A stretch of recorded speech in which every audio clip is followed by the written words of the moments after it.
Everybody, welcome to Chapter 13 of The Lion, the Witch, and the Wardrobe. Deep magic from the dawn of time. Now we must get back to Edmund. When he had been made to walk far further than he had ever known that anybody could walk, the witch at last halted in a dark valley, all overshadowed with fir trees and yew trees. Edmund simply sank down and lay on his face, doing nothing at all and not even caring what was going to happen next, provided they would let him lie still. He was too tired even to notice how hungry and thirsty he was. The witch and the dwarf were talking close behind them in low tones. "No," said the dwarf, "it is no use now. O Queen, they must have reached the stone table by now.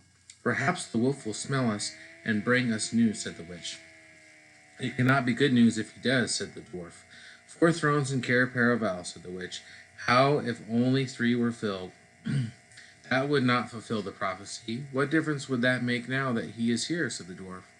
He did not care even now to mention the name of Aslan to his mistress. "He may not stay long, and then we would fall upon the 3 at Cair. Yet it might be better," said the dwarf, "to keep this one." Here he kicked Edmund for bargaining with. "Yes, and have him rescued," said the witch scornfully. "Then," said the dwarf, "we had better do what we have to do at once." "I would like to have done it on the stone table itself," said the witch. "That is the proper place. That is where it has always been done before." "It will be a long time now before the stone table can again be put to its proper use," said the dwarf. "True," said the witch, "and then, well, I will begin." At that moment, with a rush and a snarl, a wolf rushed up to them. "I have seen them. They are all at the stone table with him. They have killed my captain Magram. I was hidden in the thickets and saw it all. One of the sons of Adam killed him. Fly, fly!" "No," said the witch, there need be no flying. Go quickly, summon all our people to meet me here as speedily as they can. Call out the giants and the werewolves and the spirits of those trees who are on our side. Call the ghouls and the bogles and the orgs and the minotaurs. Call the cruels, the hags, the specters, and the people of toadstools. We will fight. What? Have I not still my wand? Will not their ranks turn into stone even as they come on? Be off quickly. I have a little thing to finish here while you are away." The great brute bowed its head, turned, and galloped away. "Now," said she, "we have no table. Let me see. We had better put it against the trunk of a tree." Edmund found himself being roughly forced to his feet. Then the dwarf set him with his back against a tree and bound him fast. He saw the witch take off her outer mantle. Her arms were bare underneath it and terribly white. Because they were so very white he could see them, but he could not see much else. It was so dark in this valley under the trees. "Prepare the victim," said the witch, and the dwarf undid Edmund's collar and folded back his shirt at the neck. Then he took Edmund's hair and pulled his head back so that he had to raise his chin. After that, Edmund heard a strange noise. Whiz, whiz! For a moment he couldn't think what it was. Then he realized it was the sound of a knife being sharpened. At that very moment he heard loud shouts from every direction, a drumming of hooves, a beating of wings, a scream from the witch, confusion all around him. And then he found he was being untied. Strong arms were around him, and he heard big, kind voices saying things like, "Let him lie down, give him some wine. Drink this, steady now, you'll be all right in a minute."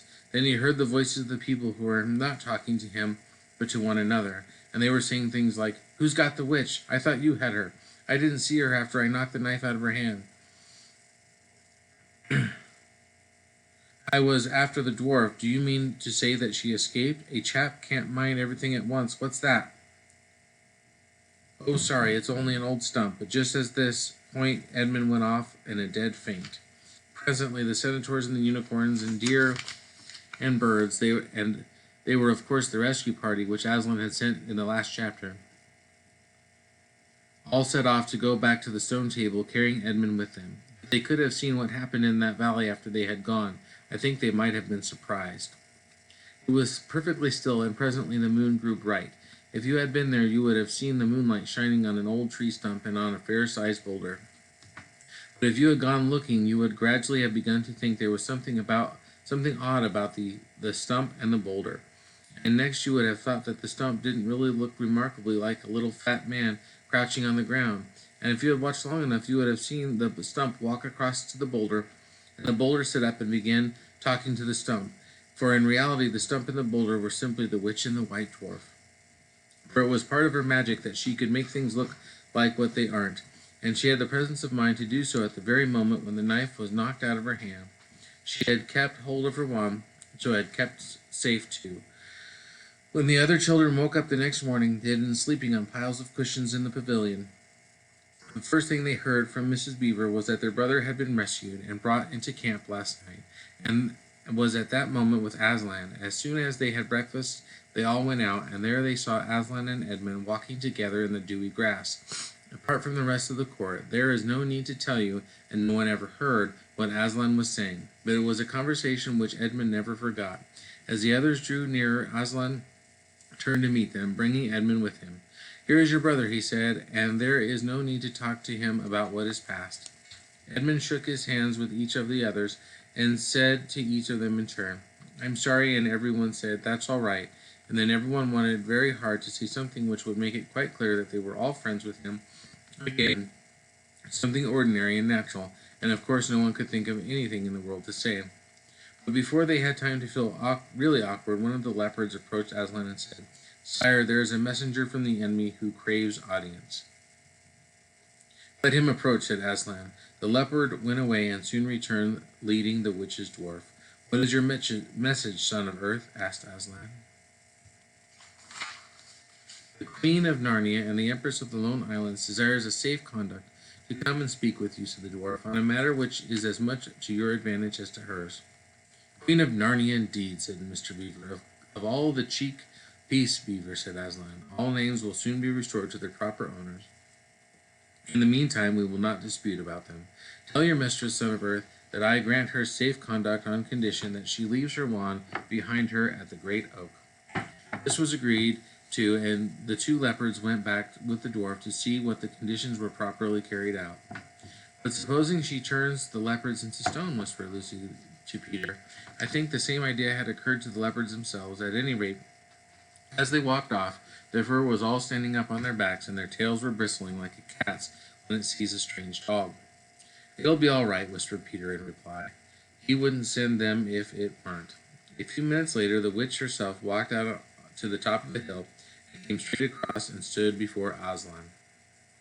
The 3 children, who had not seen her before, felt shudders running down their backs at the sight of her face, and there were low growls among the animals present. Though it was bright sunshine, everyone felt suddenly cold. The only 2 people present who seemed to be quite at their ease were Aslan and the witch herself. It was the oddest thing to see those 2 faces, the golden face and the dead white face, so close together. Not that the witch looked Aslan exactly in the eyes. Mrs. Beaver particularly noticed this. "You have a traitor there, Aslan," said the witch. Of course, everyone present knew that she meant Edmund. But Edmund had got past thinking about himself, and after all he had been through, and after the talk he had this morning, he just went on looking at Aslan. It didn't seem to matter what the witch said. "Well," said Aslan, "his offense was not against you." "Have you forgotten the deep magics?" asked the witch. "Let us say I have forgotten it," answered Aslan gravely. "Tell us of this deep magic." "Tell you," said the witch, her voice growing suddenly shriller. "Tell you what is written on that very table of which stands beside us? Tell you what is written in the letters deep as a spear is long on the firestones of the secret hill? Tell you what is engraved on the scepter of the Emperor beyond the sea? You at least know the magic which the Emperor put into Narnia at the very beginning. You know that every traitor belongs to me as my lawful prey, and that for every treachery I have a right to kill." "Oh," said Mr. Beaver, "so that's how you came to imagine yourself a queen, because you were the Emperor's hangman." "I see. Peace, Beaver," said Aslan with a very low growl. "And so," continued the witch, "that human creature is mine. His life is forfeit to me. His blood is my property." "Come and take it, then," said the bull with the man's head in a great bellowing voice. "Fool," said the witch with a savage smile that was almost a snarl. "Do you really think your master can rob me of my rights by mere force? He knows the deep magic better than that. He knows that unless I have the blood, as the law says, all Narnia will be overturned and perish in fire and water." "It is very true," said Aslan. "I do not deny it." "Oh, Aslan," whispered Susan in the lion's ear. You won't, will you? Can't we do something about the deep magic? Isn't there something you can work against it?" Work against the Emperor's magic, said Aslan, turning to her with something like a frown on his face, and nobody ever made that suggestion to him again. Edmund was on the other side of Aslan, looking all the time at Aslan's face. He felt a choking feeling and wondering if he thought to say something, but a moment later he felt that he was not expected to do anything except wait and do what he was told. Fall back, all of you, said Aslan. I will talk to the witch alone. They all obeyed. It was a terrible time, this waiting, and wondering while the lion and the witch talked earnestly together in low voices. Lucy said, "Oh, Edmund," and began to cry. Peter stood with his back to the others, looking out at the distant sea. The beavers stood holding each other's paws with their heads bowed. The centaurs stamped uneasily with their hooves, but everyone became perfectly still in the end, so that you noticed even small sounds like a bumblebee flying past for the birds in the forest below them, or the wind rustling in the leaves. And still the talk between Aslan and the White Witch went on. At last they heard Aslan's voice. "You can all come back," he said. "I have settled the matter. She has renounced the claim on your brother's blood." And all over the hill there was a noise as if everyone had been holding their breath and now had begun breathing again, and then a murmur of talk. The witch was just turning away with a look of fierce joy on her face, but she stopped and said, "But how do I know your promise will be kept?" "Ah!" roared Aslan, half rising from his throne. And his great mouth opened wider and wider, and the roar grew louder and louder, and the witch, after staring for a moment with her lips wide apart, picked up her skirts and fairly ran for her life. Okay, next time, chapter 14. Merry Christmas, everybody.